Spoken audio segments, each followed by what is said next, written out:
Hello class, good morning. How are you today?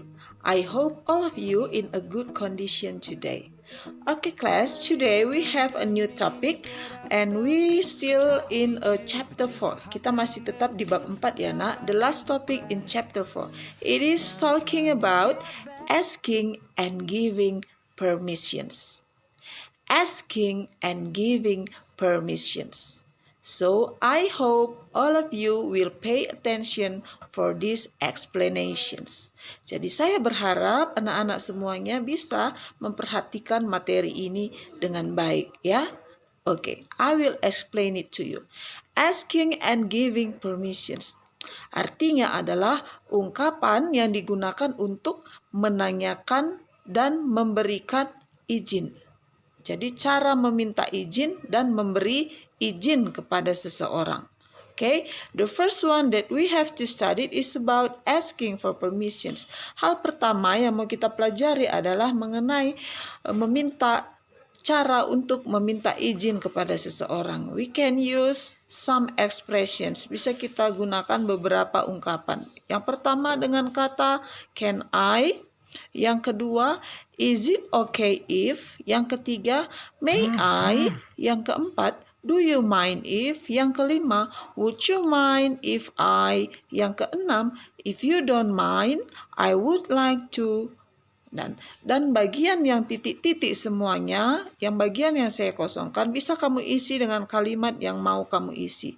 Dan untuk meminta izin kepada seseorang, we must add. Kita harus menambahkan the word of please. Kita harus menambahkan kata please. Please itu artinya tolong.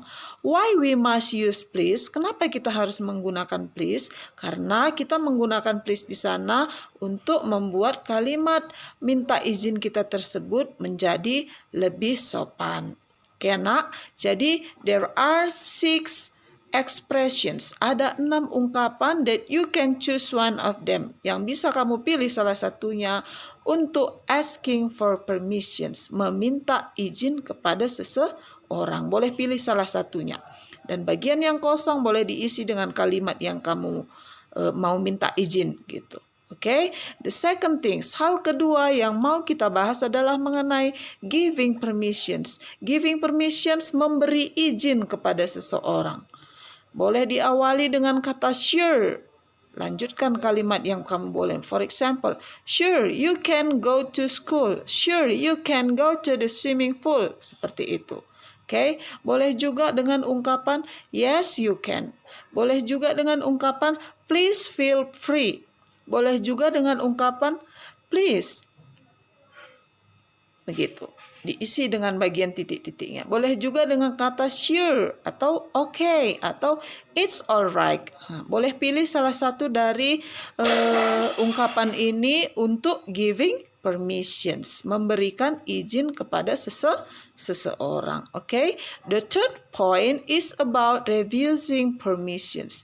Poin yang ketiga adalah tentang menolak, cara menolak izin atau tidak memberi izin kepada orang lain. Caranya bisa kita juga pilih salah satu dari ungkapan di bawah ini. The first one you can say, I'm sorry, but I can't come to your house. Contohnya ya kan, maaf tapi saya nggak bisa datang ke sekolah, ke rumahmu gitu. Atau boleh juga dengan cara yang kedua, you couldn't do that. Tidak memberi izin kepada seseorang. Atau yang ketiga, I'm afraid not. Pakai cara yang ketiga. Keempat, I'm afraid but you can't. Boleh juga kita gunakan ungkapan ini. Atau boleh juga ungkapan yang terakhir, no, you cannot. Nah, begitu dia nak. Jadi there are 3 points. Ada 3 poin that you must understand about permissions. Ada 3 poin yang harus kamu pahami mengenai permissions, mengenai izin. Meminta izin kepada seseorang, ada some expressions. Memberi izin kepada seseorang, ada some expressions. Memberi izin atau menolak izin kepada seseorang, ada some expressions. You can choose one of them. Boleh pilih salah satunya ya. Oke, jelas anak-anak mem? Jelas. Oke, next I will give you a video about example of these permissions. Berikut ini saya akan memberikan video. Coba kamu simak video ini baik-baik untuk melihat contoh-contoh dari kalimat asking and giving permissions. Diperhatikan baik-baik. Selamat menonton. Can I try on a smaller size? Of course. Can I get a trim? Sure. Can I get a window seat? Yes, right this way.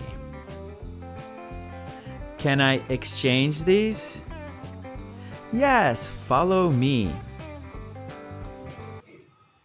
Okay, if you have read or if you have watched the video, kalau sudah dilihat video contoh barusan, di sini I will give you some task.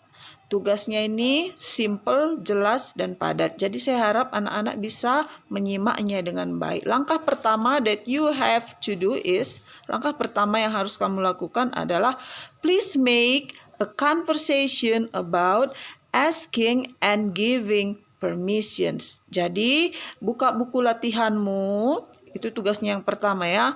Buka buku latihanmu, buat percakapan yang isinya di dalamnya ada ungkapan asking and giving permissions.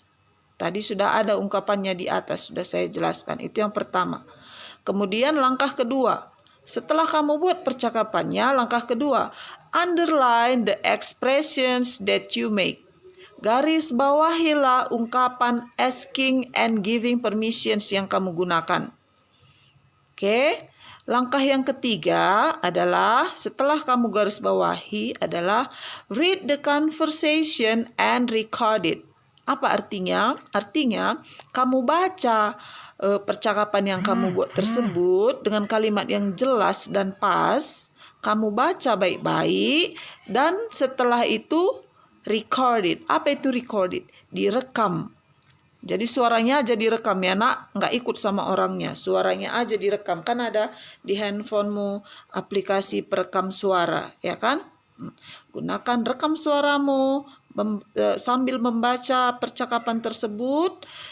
Dan setelah kamu rekam, kirimlah, send it to your teacher. Kirimlah pesan suaramu tersebut kepada guru. Jangan lupa ketika mengirim tugasnya tersebut, tuliskan di bawahnya nama dan kelasmu. Ya, itu yang tugas yang pertama.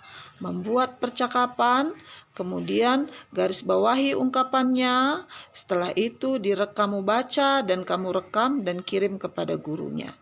Oke, itu tugas yang pertama. Tugas yang kedua, materi kita tadi mulai dari awal sampai akhir, mulai dari asking and giving permissions sampai dengan tasknya, coba kamu pindahkan ke buku catatan. Jadi kalau di buku catatan itu isinya catatan aja, di buku latihan PR situ dibuat ya nak ya. Pindahkan catatannya ke buku catatan, tulis yang menarik, rapi dan bagus. Itu sudah saya kasih contoh sedikit. Belum bagus sekali ya tampilannya, tapi saya yakin kalau kamu bisa membuat lebih bagus lagi dari yang saya buat. Tulis yang bagus dan rapi, boleh dihias. Pokoknya intinya tulisannya jelas, rapi dan bagus. Pindahkan ke buku catatannya ya. Nanti di akhir semester ada penilaian buku catatan. Jadi saya harapkan catatannya harus lengkap. Untuk pelajaran bahasa Inggris, catatannya harus lengkap materinya mulai dari awal sampai akhir dan harus menggunakan tulisan yang rapi dan bagus. Bagi yang tidak memenuhi kriteria ini nanti di akhir semester, mohon maaf, maka tidak akan saya kasih nilai untuk nilai catatan ya. Jadi semua dinilai, mulai dari catatan sampai buku latihan, semua dinilai ya. Nah ya, kerjakan. Jadi tugasnya ada dua. Yang pertama membuat percakapan dan yang kedua adalah mencatat. Okay, that's all for today and see you next time.